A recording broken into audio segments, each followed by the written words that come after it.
The topic of the discussion is the difference between a data set and a data file. Before we can start the proceeding of this particular course, ये बहुत important है कि हम एक data set और data file में difference को देख सकें।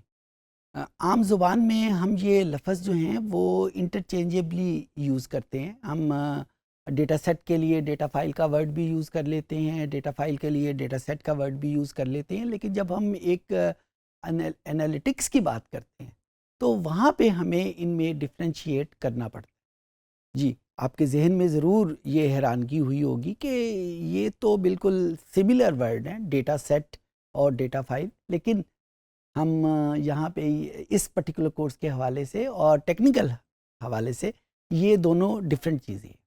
अच्छा, डेटा हम इसको एक्चुअली डिफ़ाइन भी करेंगे, लेकिन आम तौर पे समझने के लिए हम ये देख सकते हैं कि कोई कॉम्बिनेशन ऑफ फैक्ट्स को हम डेटा कह सकते हैं। मैं इस वक्त इसकी प्रॉपर डेफिनेशन नहीं दे रहा, किसी दूसरे लेक्चर में इसकी डेफिनेशन आपको मिल भी जाएगी, लेकिन इस वक्त मैं जो फोकस करना चाह रहा हूँ कि कोई भी कॉम्बिनेशन ऑफ फैक्ट्स है उसको हम डेटा कह सकते हैं। अच्छा, इस कॉम्बिनेशन ऑफ फैक्ट्स को जब हम कंप्यूटर के ऊपर ट्रांसलेट करेंगे, क्योंकि जब तक ये कंप्यूटर के ऊपर ट्रांसलेट नहीं होगा उस वक्त तक हम इसके ऊपर कोई फंक्शन, जो कंप्यूटर में फंक्शंस अवेलेबल हैं, वो अप्लाई नहीं कर सकेंगे। लेट्स सी, एक्सेल में हमारे पास एक फंक्शन है कि हमने कुछ वैल्यूज़ को जमा करना है, तो जब तक वो डेटा कंप्यूटर में आएगा नहीं उस वक्त तक हम उसके ऊपर ये फंक्शन अप्लाई नहीं कर सकेंगे। लेकिन यहाँ पे एक और सवाल पैदा होता है कि कंप्यूटर में ये डेटा ट्रांसलेट, ये डेटा ट्रांसफ़र कैसे होगा।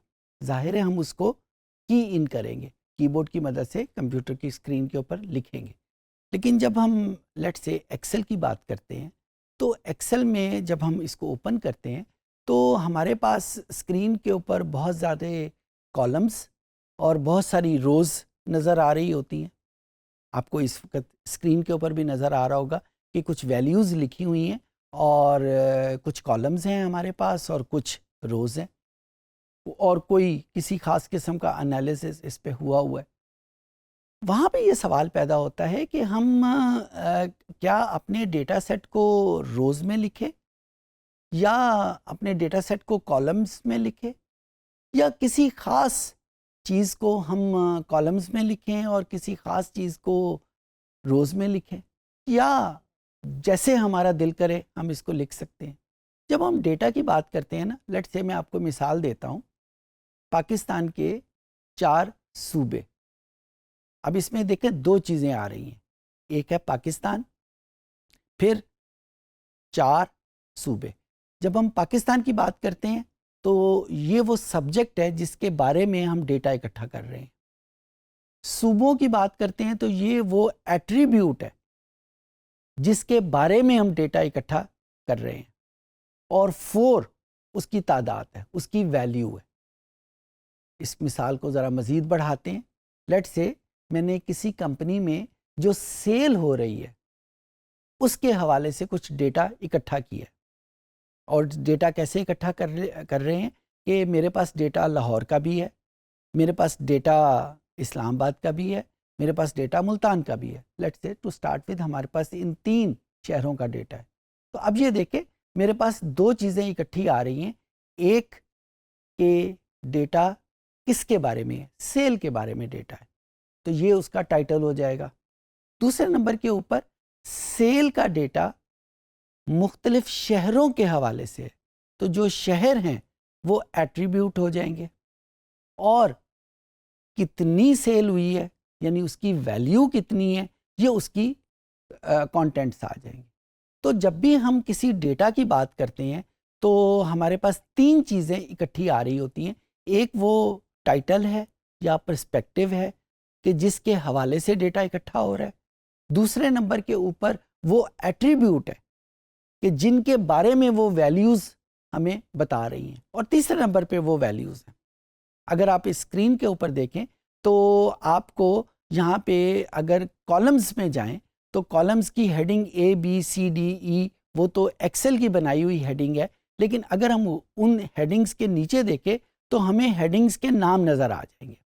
तो हमें यहाँ पे नज़र आ जाएगा कि पहले कॉलम में जो नाम लिखा हुआ है वो स्टॉक का है, दूसरे कॉलम में जो नाम लिखा हुआ है वो सिंबल का है, तीसरे कॉलम में जो नाम लिखा हुआ है वो डेट एक्वायर्ड, और सिमिलरली हमारे पास इस तरह वैल्यूज़ चल रही हैं। जब हम रोज़ में आते हैं तो रोज़ में हमारे पास उन चीज़ों के कि स्टॉक कौन कौन सी कंपनी का स्टॉक है, फिर उसके बाद उसका सिंबल क्या बना हुआ है। तो यहाँ पे आप देखें कि जो डेटा कंपोज हुआ है एक्सेल के ऊपर, उसकी एक ख़ास तरतीब बन रही है।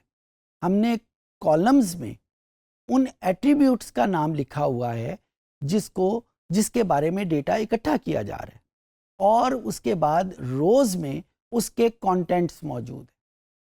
यहाँ पे हम ये भी कर सकते थे कि हम इस कॉलम और रोज़ के रोल को इंटरचेंज कर लें। हम स्टॉक्स को रोज़ में ले जाएं, यानी जो कॉलम्स हेडिंग जिनको बनाया हुआ है उसको हम रो हेडिंग बना लें और कॉलम्स में ये वैल्यूज़ लिखनी शुरू कर दें। एक्सेल में हमारे पास ये सारी फैसिलिटी मौजूद है, लेकिन यहीं पे डिस्टिंक्शन आती है डेटा सेट और डेटा फाइल की। जब हम डेटा सेट कहते हैं तो ये हमारी अपनी मर्ज़ी है कि हम जिस किसी चीज़ को रोज़ में लिखें, जिस मर्ज़ी चीज़ को कॉलम में लिखें। यानी हमारी अपनी मर्ज़ी है कि हम एट्रीब्यूट्स को कॉलम्स की हेडिंग बना लें या एट्रीब्यूट्स को हम रो की हेडिंग बना लें। लेकिन जब हम डेटा फाइल की बात करेंगे तो डेटा फाइल में यहाँ पे हमारी रिस्ट्रिक्शन या एक कंपल्शन आ जाती है कि डेटा जो एट्रीब्यूट्स के नाम हैं वो लाजमी तौर के ऊपर, मैं यहाँ पे वर्ड यूज़ कर रहा हूँ, लाजमी तौर के ऊपर कॉलम हेडिंग होनी चाहिए। Column headings must be given for the attributes, और रोज़ में उनकी वैल्यूज़ आनी चाहिए, उसके हिसाब से वैल्यूज़ आनी चाहिए। और इस तरीके से हमें आसानी क्या होती है, फॉर एग्ज़ाम्पल अगर अभी आप ये स्क्रीन के ऊपर देखें तो मैं ये कह सकता हूँ कि मेरे पास 1 2 3 4 5 6 7 8 और 9 10 कॉलम्स हैं, यानी 10 वो एट्रीब्यूट हैं जिसके हवाले से डेटा इकट्ठा कर रहे हैं, और इन 10 एट्रीब्यूट के बाद मेरे पास 9 डिफरेंट रिस्पोंडेंट हैं, 9 डिफरेंट रिस्पॉन्सेज हैं जिसके ऊपर डेटा इकट्ठा किया जा रहा है, जिसके हवाले से वैल्यूज़ हैं। सो हम ये कह सकते हैं कि rows are giving the responses while the columns are giving the attributes, the variable name. Data file अगर हम इसको कहेंगे तो ये मुमकिन नहीं है कि हम इस रोल को इंटरचेंज कर लें, क्योंकि डेटा फाइल में ये कंपल्शन है कि column heading must be the attribute heading, attribute के नाम लाजमी तौर के ऊपर कॉलम पे होने चाहिए। अच्छा, ये रिस्ट्रिक्शन क्यों इतनी इम्पॉर्टेंट है, क्यों हमें इस चीज़ का इतना ख्याल रखना पड़ रहा है? उसकी वजह ये है कि जितने भी इस वक्त मार्केट में सॉफ्टवेयर मौजूद हैं, एनालिटिक्स के सॉफ्टवेयर मौजूद हैं, वो ये सपोज करते हैं कि वो उनके जिनके ऊपर वो एनालिसिस अप्लाई होने जा रहा है वो लाजमी तौर के ऊपर डेटा फाइल है। वो डेटा सेट के ऊपर एनालिसिस नहीं करते, वो डेटा फाइल के ऊपर एनालिसिस करते हैं।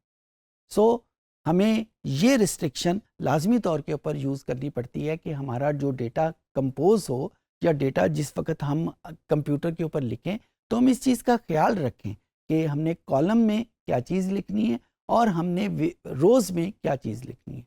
एक और बड़ी छोटी सी एग्जांपल दी जा सकती है। लेट्स से मैंने 4 स्टूडेंट्स का डेटा इकट्ठा करना है। डेटा किसके बारे में इकट्ठा करना है कि उनका नाम क्या है, उनकी एज क्या है, उनकी क्वालिफ़िकेशन क्या है और वो किस शहर से बिलोंग करते हैं। तो यहाँ पे हमारे पास जब हम इसको डेटा फाइल के हवाले से देखेंगे तो वो ये जो वेरिएबल एट्रीब्यूट मैंने लिखे हैं ना, उनकी एज क्या है, उनके नाम क्या है, उनकी क्वालिफ़िकेशन क्या है, ये लाजमी तौर के ऊपर ये आ जाएगी कॉलम हेडिंग, और 4 स्टूडेंट जो है वो हमारे पास रोज़ में आ जाएंगे।